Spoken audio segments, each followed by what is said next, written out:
I have to use this. No. This is called a capo, Steve. Yeah. This is for us non-guitar playing people. Well, this next song is a song I wrote in literally about 5 minutes. And that's usually how I do my songwriting, is something will just come to me and I'll just write it, and I don't really know how it happened. And I have no clue how this one happened, but I made a video to this song, which most of you have probably seen. And if she would do it, I would just love for her to, but I know she's not going to. But my sweet little almost 3-year-old great niece, Brinley Ann, was so upset with her mother because she would not keep playing this song. And so she was like, "But Mama, I want to hear the song, Saving Myself for Willie. I want to hear it." And Katie's like, "But you've already heard it like 100 times. And so I'm like, I bet that makes for great conversation at daycare. "I don't see the harm in a little bitty toke. Yeah, saving myself for Willie." So I'm going to send this one out to Brinley Ann. It's one of her favorites. And is there anything else I need to know about this song or introduce about this song? You do that. So yeah, it's on YouTube. We got a video out for it, and we're hoping maybe one day Willie will see it and hear it, and I'll get to come play it for him. This is called "Saving Myself for Willie." I'm just a simple Catholic girl living in a crazy world. I try to be the best that I can be. But when it comes to drugs, I just say no. But there's one thing I don't want Mama to know about me. I'm saving myself for Willie. I've had a lot of folks come my way, bearing little gifts and wanting to play, but what they had never suited me. Don't want to waste my time on cigarettes. Cheap shots of whiskey don't do the trick for me. I'm saving myself for Willie. It's hard to believe I'm waiting for someone I never met, but why do it with anyone other than the very best? I tell no lies, this ain't no joke. I don't see harm in a little bitty toke. Yeah, me, I'm saving myself for Willie.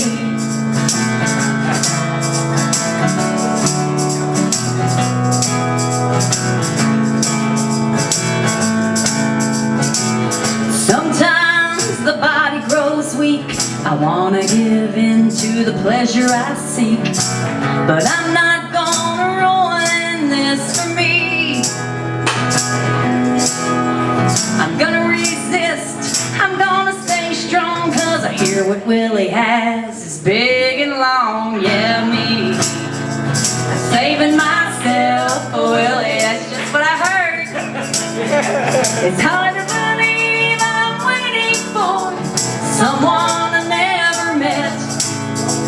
Why do it with anyone other than the very best? I tell no lies, this ain't no joke. I don't see the harm in a little bit toke. Yeah, me, I'm saving myself for Willie. If Mama knew what I was planning, you see, she'd be praying a rosary. But me, I'm saving myself for Willie. Yeah, me, I'm saving myself for Willie. Thank you so much.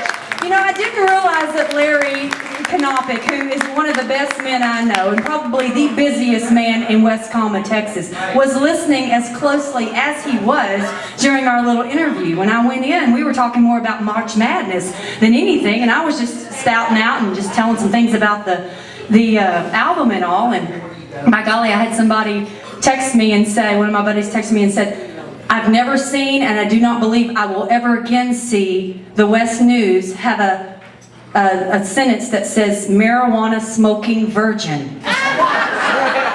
And believe me, I was quite shocked to see that myself, because Larry's pretty conservative, and so is the West News. I mean, they can't even take debit cards. I mean, you know, and apparently no website, no nothing. Larry, our editor, doesn't even have a cell phone. I mean, that's how crazy it is. They said someone came in a couple weeks ago and wanted to use their debit card, and they were like, well, sir, we don't, you know, have a machine that allows that. And they're like, how in the world do y'all run a business without a debit card machine? He's like, well, we are the oldest business in the city.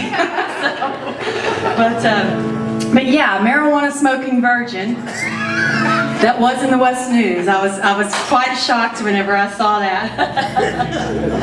But okay, well, this next song was actually written by Joyce and I. Joyce, let me give a little bit about Joyce. Joyce is one of I've known her all my life. She's one of the best people I know.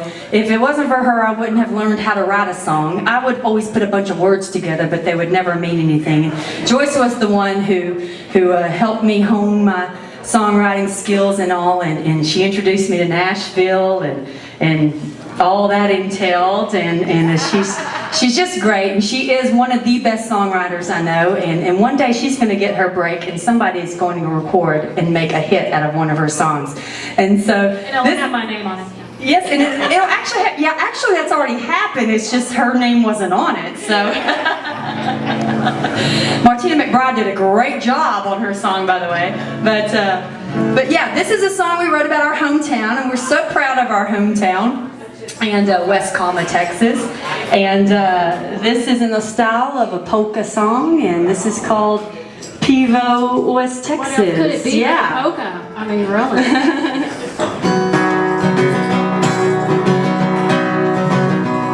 I ventured far away from my town, thought that there was more to be found. I met a lot of folks along the way, but I knew I didn't want to stay. There's two things that keep leading me back here: hot kolaches and ice cold beer. Hot kolaches and ice cold beer. Hot kolaches and ice cold beer. Good friends, good times, and good cheer with hot kolaches and ice cold beer. Pivo, West Texas. Pivo, West Texas. Pivo, West Texas.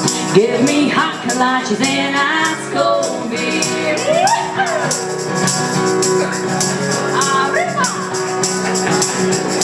I met someone and he was really sweet. Really? Sweet. He tried real hard to sweep me off my feet. No big old thing. Country club, champagne and caviar. Caviar, huh? He said, I have something for you in my car. I bet he did. I said, man, I don't mean to sound so picky, but I've already had the best Kloboschnicki. Hot kolaches and ice cold beer. Hot kolaches and ice cold beer. Good friends, good times, and good cheer with hot kolaches and ice cold beer. Here we go, help us out. Pivo, West Texas. Pivo, West Texas. Pivo, West Texas. Give me hot kolaches and ice cold beer. I need hot kolaches and ice cold beer. Give me hot kolaches and ice cold beer. Right here in West Texas. Thank you.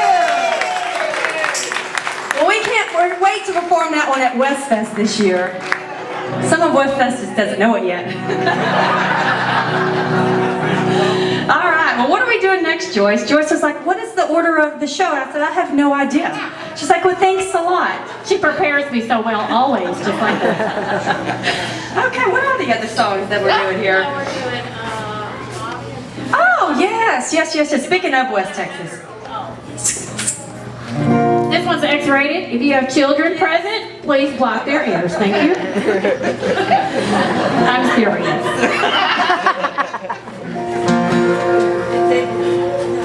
How many have seen the movie Meet the Fockers? All right, yeah, okay. Well, keep that in mind. And again, when talking to Larry Knopick about this album, and again, was thrown together for the hell of it, because these songs were just a little not right for a real album. It was a little uncomfortable, like just talking to Mr. Conservative Knopick about this song and describing it. I just said, just describe it as it has some adult humor in it. So this is actually a song that I wrote at my brother's house. We were sitting around the campfire, and because that's what cowboys do. And so our good buddy, Bobby Craig, was there with us that night. And he was actually my neighbor at the time in town. And he lived on the corner block. And so we love to give Bobby a hard time. He's one of those guys that can take it. And so someone said, you need to write a song about Bobby. And I said, okay. And so that night I just sat there, and again, the words just came out. And Bobby loves this song, believe it or not. Bobby does love this song. Well, anything that Bobby has attention-wise that he can get, it doesn't care if he's in a bad light or whatever, you know. Bobby likes it. But Bobby's one of the best guys too, and he